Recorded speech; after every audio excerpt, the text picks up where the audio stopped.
Story Hunters, the podcast about storytellers around the world. In this episode, you are going to meet 4 women and their roots of storytelling, and why to let stories in our lives.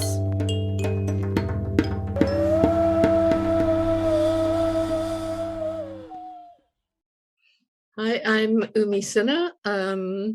I'm a writer and a storyteller, and I was grew up in India, but I now live in the UK. So I grew up in India, and there's a very, very strong oral storytelling tradition in India. And when I was about 10, we went to my grandfather's village, which is right up in the north of India, near the Nepalese border. And one of the things they used to do in the days before television, this was around early 60s, was you got these traveling storytellers who would come to the villages, and they would set up in the village square. They'd make a kind of platform, and then they would do a performance of the Ramayana or the Mahabharata over 4 nights. And people would actually, after dinner, would come down to the square and sit and watch the storytelling, and then, get a few hours sleep and then go to work and then come back the next night to watch again. And that was really, really magical. And there were also these ghazal singing concerts where people kind of compete with couplets against each other, and then the audience kind of applauds, and, so it was really very live and very exciting. And also at home, my mother, who was English, always bought us loads of storytelling books for our birthdays and Christmas. So there was always a pile of fairy tale books. And so I kind of grew up completely surrounded by stories. And I think for me, I spent almost my entire childhood living in a kind of fantasy world, because my childhood was very, very boring. We were stuck on an inland naval base, and as girls, my sister and I weren't allowed to go out. So we were just stuck in the house all day. And I just kind of inhaled stories. So that's my kind of roots in storytelling. So I am María Serrano, and I'm currently sitting in a small town in Finland, between Helsinki and Turku, watching the last days of summer. And I'm also of mixed origin, so my father was Spanish and my mother is from Finland. And I'm really grateful for this question, because it brings back a lot of memories. So on one hand, I was raised on the Odyssey. My mother would read it to me and tell it to me from when I was a very small child, when I was 4 or 5 or something like that. And I was very interested in Greek mythology, and I knew about all the Greek gods and goddesses, and that was like the gossip in our household, basically, what the Greek gods and goddesses were up to and what they had done. And then on the other hand, I spent most of the time in that household with my Finnish granny, and she would tell stories from when she was a child. She was the eldest of 12 she was born in 1913 in a very poor family, and she would tell about her everyday life to keep me contented, and then she would tell Bible stories that she had learned in school as well. And then on the other hand, my father, we used to travel a lot, the 3 of us, my mother, my father and I, and go by car from Spain to Finland and all over the place. And my mother didn't drive, so my father was the only one driving, and he could get quite tired.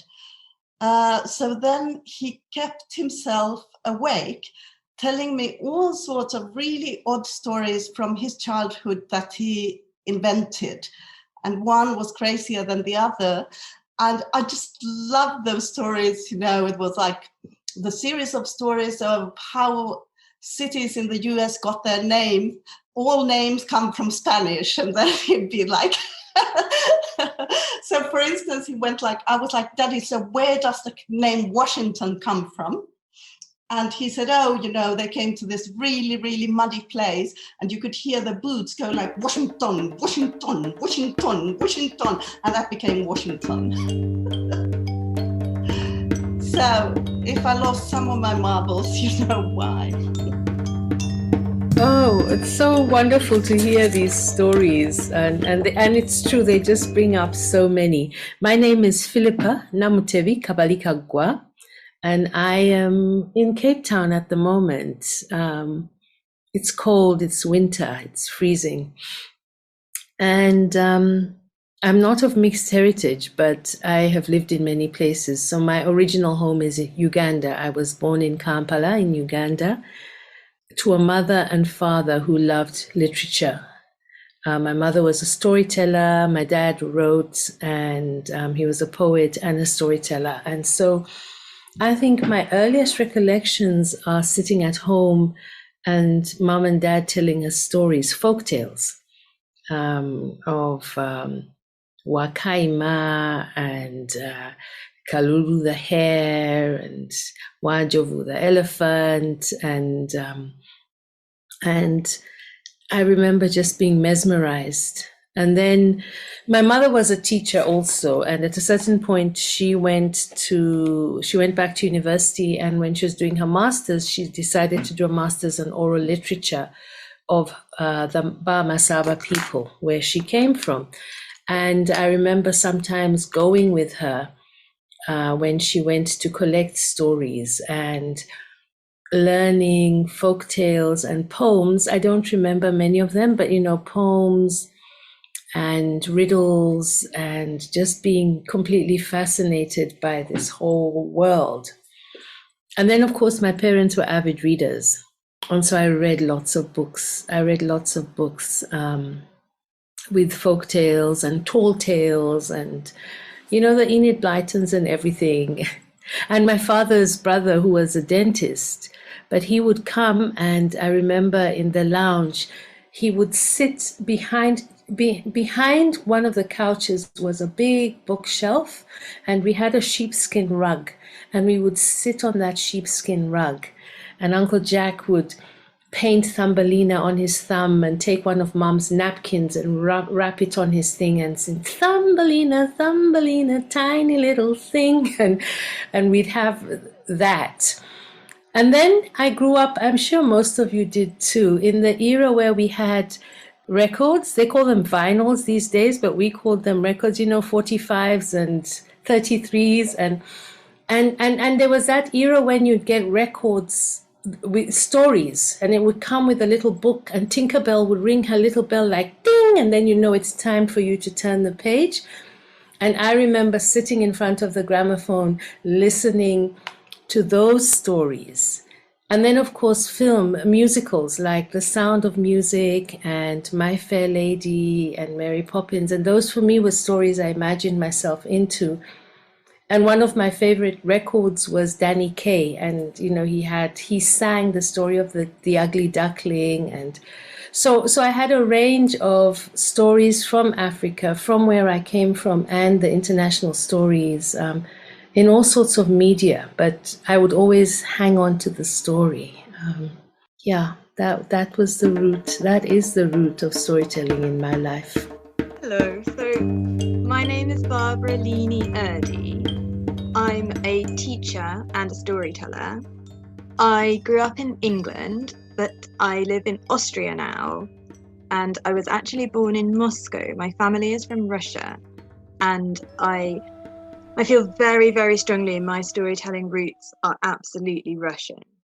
So Russian traditional tales were a big part of my childhood. And I feel I've always loved them, but lately I feel even more drawn to working with them and retelling them, that I have to go back to them now. So they're very, very much, that's the root of it all. And then going to visit my Russian grandparents every summer, they would, like Maria was saying, they would tell about their childhoods in the Soviet Union and the Second World War. It was absolutely fascinating for me because it was a completely different world, so which they brought to life. But then also, like others have said, I loved reading. I still love reading. As a child, I remember my mother would take me to a toy shop, like a day out, And I would go to the book section, pick a book and just sit down and read while we were there instead of looking at the toys. So stories and reading were always just something I was drawn to. But the way I learned that storytelling sort of existed as distinct from just conversation or books was when I was 12 years old. My mother went on her first storytelling course with Nancy Mellon at Emerson.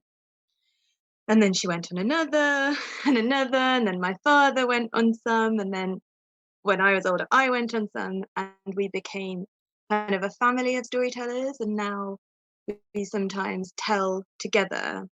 And although we are in separate countries, we're linked through technology and through Zoom. So we've been able to do things together. So really, I would say Russia first and foremost, and then this kind of bond with my family of us all telling together. Those have been my roots.